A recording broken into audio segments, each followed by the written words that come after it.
Parenting with a hangover. Let's face it, it's an absolute nightmare. You've got your babysitter in for the weekend, Sunday morning. You're meant to have your kids back. You've got nothing ready. Dinner's not cooked. Uniforms are not done for Monday morning. Your anxiety is through the roof. You feel like shit. Kids are playing up. They start getting loud and rowdy in the house because they want a bit of your attention, because let's face it, you're their absolute world and they love you and they want to spend time with you. You want to palm them off with a tablet, an iPad and go back to sleep. You start snapping at the kids because they're too loud and you're obviously trying to sleep and whatever. That's the reality. And then you feel guilty. You feel guilty for not being present. You feel guilty for not being a better parent. You feel guilty for even bothering going out in the first place because you didn't get to bed till 4 or 5 o'clock in the morning. That was my life.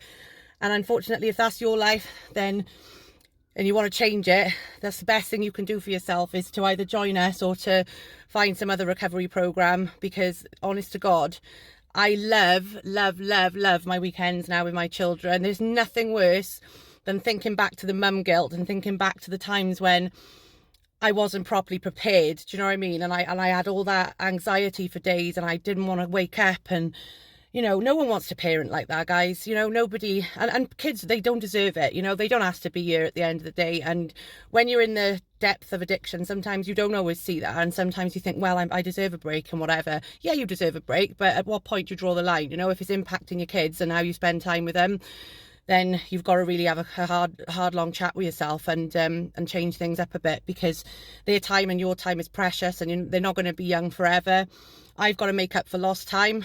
You know, I've been an addict for the best part of 18 years. I stopped when they were pregnant and things like that. But, you know, I've been on and off coke and drink ever since, and I've got a lot of time to make up for. But I know I'm being the best mum in the world now to my children. I'm day 145 sober and clean, and I've got absolutely no guilt in me whatsoever, because I know that I am always being the best parent. And you know, I don't say this because I'm proud of my past, guys, but I talk about it because it's reality and it's hard facts and it's what's got to be talked about. So people might think I should be ashamed of my previous behaviour, and you know, I'm not saying I'm not, but there's no point beating myself up about it, because it's who I was and not who I am now, and I need to move forward with my life now. So, you know, if that does sound like you, and you are, you know, if that's your weekend and that's how your life is right now, and you want to change things, drop me a message. Peace and love.